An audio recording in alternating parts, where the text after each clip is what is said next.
Ever since I was a child, I have been obsessed with the animal. Calm down, bro. I just... Maybe. Ever since I was a child, I have been obsessed with the Chuck E. animatronics Cheese. from Chuck E. Cheese. In fact, I made it my lifelong goal to own some of these robots myself. But for the past few decades, the corporate heads at Chuck E. Cheese have made it their mission to prevent any of their precious intellectual property from getting into the hands of the general public. Where did he get those? So how'd we get here?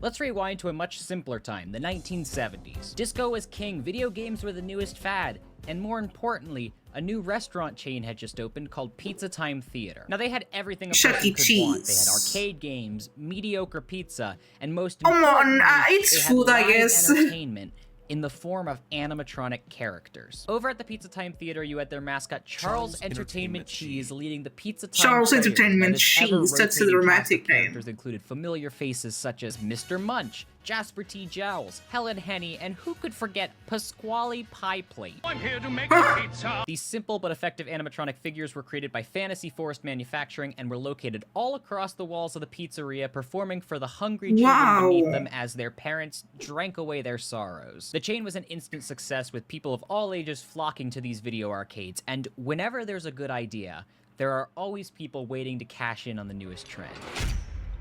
Showbiz Pizza. How many names they got?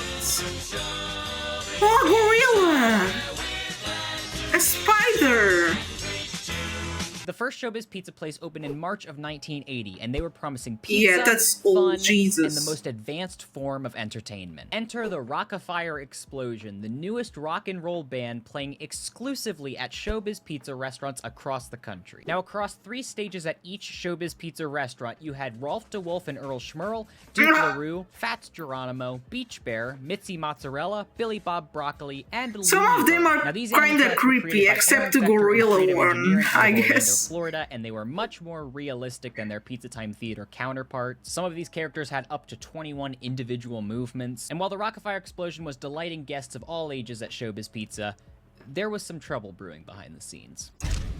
Okay, Pizza Wars. Throughout the 80s, Pizza Time Theater and Showbiz Pizza Place were in a contentious legal battle over a Oh wait, they're breach of both contract because different. one of the original founders of Pizza Time Theater eventually left in order to start Showbiz. Now, this lawsuit went on for many years, and it was eventually settled out of court, with Showbiz Pizza agreeing to pay Pizza Time an estimated $50 million over 14 years. But despite the settlement, both restaurants were hemorrhaging money at this point. The great video game crash of 1983 caused less and less people to come to these video arcades, because the once novelty video games you could play there could now be played at home thanks to cheap Chinese knockoffs. And by 1984, Pizza Time Theater had officially declared bankruptcy, meaning Showbiz Pizza came out on top. Barely. Stores were closing left and right, the relationship between Showbiz and creative engineering was falling apart, and the entire company was going down in flames. But thanks to the settlement they still owed to Pizza Time, Showbiz Pizza was actually able to buy out the bankrupt Pizza Time Theater and combine the 2 former rivals into a single corporation, Showbiz Pizza Time Incorporated. And while they attempted to pick up the pieces of these 2 very broken restaurants, one thing became clear. They needed to find a way to consolidate these 2 chains into a single marketable franchise. Wait, they bought both? By 1990, they had officially severed ties with creative engineering, the creators and owners of the this guy is such a fan that he got a t-shirt of it. Known as concept unification. This process had the sole purpose of turning all Pizza Time theaters and Showbiz Pizza places into a single restaurant concept called Chuck E. Cheese's Pizza. Now, besides the name change and the corporate restructuring, the biggest change during concept unification had to do with the animatronics. After their falling out with creative engineering, Showbiz had lost all rights to the Rock-a-Fire Explosion and were very keen on replacing them as soon as possible. So you might be asking, what animatronics did they build to replace the Rock-a-Fire Explosion? Yeah. Here's the thing. They didn't. During concept unification, the once beloved Rock-a-Fire Explosion were stripped of all their costumes and cosmetics down to the bare mechanisms and were then retrofitted into everyone's favorite Chuck E. Cheese characters. The entire structure I don't think that was safe to do, but okay. Depressing music playing over the footage of dismantling the characters. Meanwhile, a disembodied voice tells you to destroy all of these props as they will not be used again. I'll link to the entire tape below because it is an absolutely insane watch. So every single Rockafire explosion character was replaced with a simple switch of cosmetics. Duke LaRue became Pasquale Pie Plate, Mitzi Mozzarella became Helen Henny, Fats Geronimo became Mr. Munch, Beach Bear became Jasper T. Jowls, and Rolf DeWolf became the Big Cheese himself. Now this is where I think they're not that scary right now. Their precious intellectual I think they got better, except they killed Gorilla, but okay.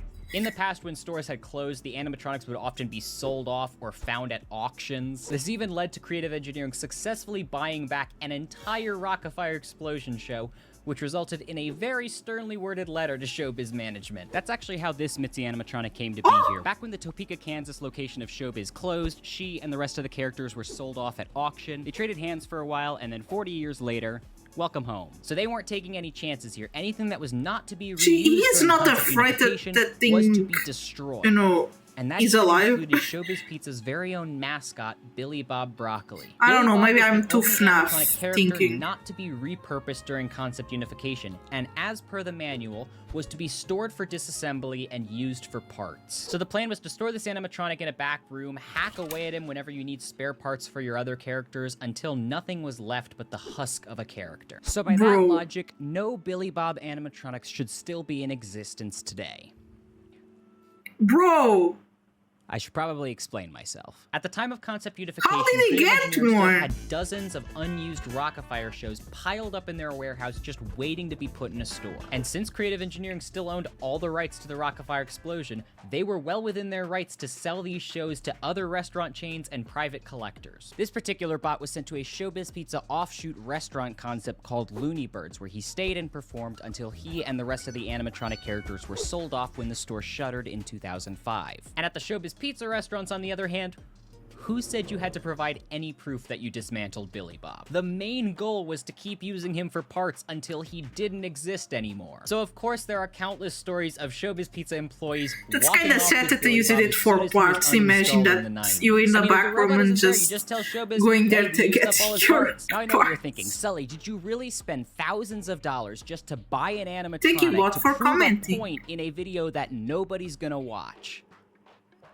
Thank you for moderating the chat. They call me the chat. king of poor financial decisions for a reason. Another character that was supposed to be completely dismantled during concept unification was Earl Schmerl, so thankfully you'll never see any of those floating around on the private market. And according to the concept unification manuals, all elements of the Rockafire explosion had to be completely destroyed so they couldn't be sold or recovered. This included cutting up all the characters' masks so nobody would ever be able to get their hands on an original Showbiz Pizza mask. Also destroying the Rockafire explosion sign, if only they didn't manufacture it to be nearly indestructible. Cut up all the character valences so they can never be recovered or restored or sold on eBay 30 years later. And of course, cut up all their clothing.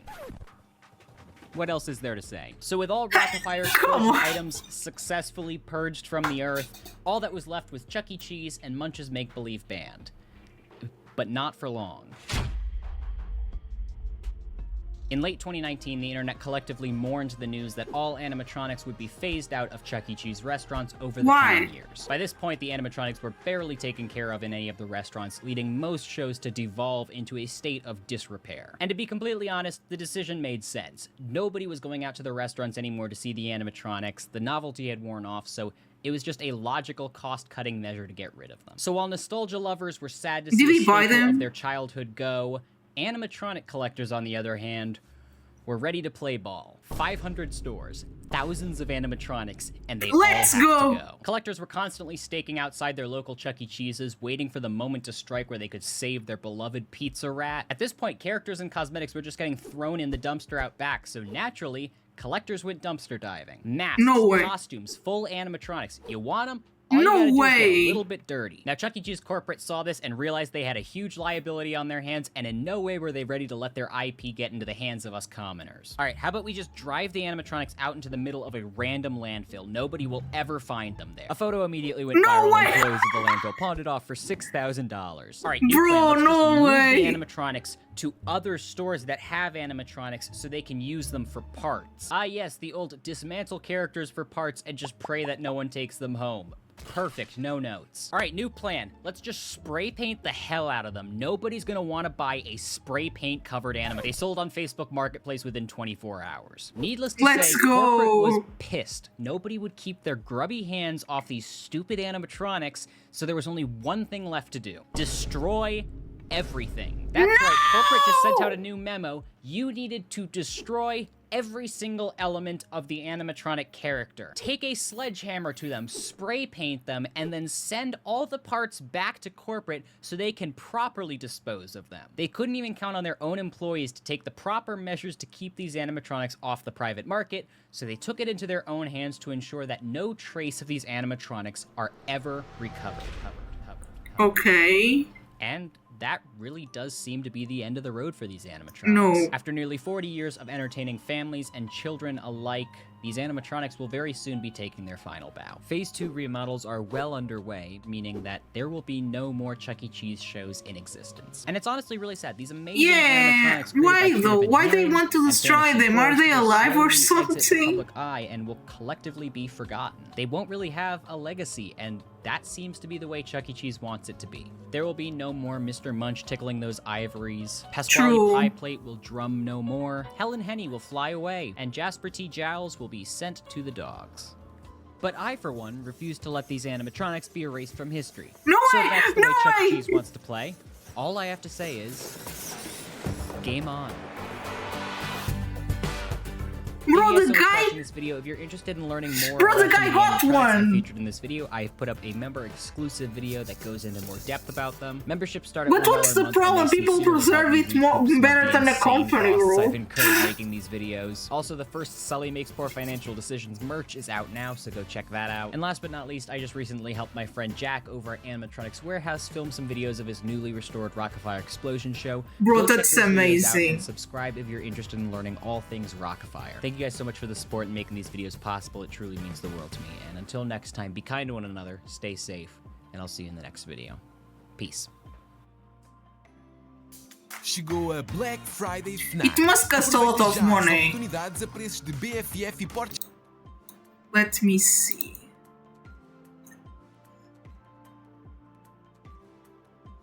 Where? I want to see that.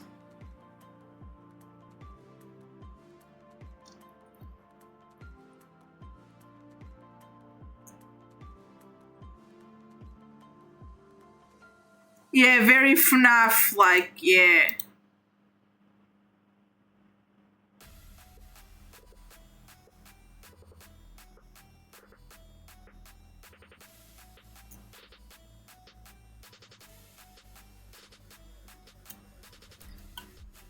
Oh, okay. Bro, but I liked the video. Thank you so much.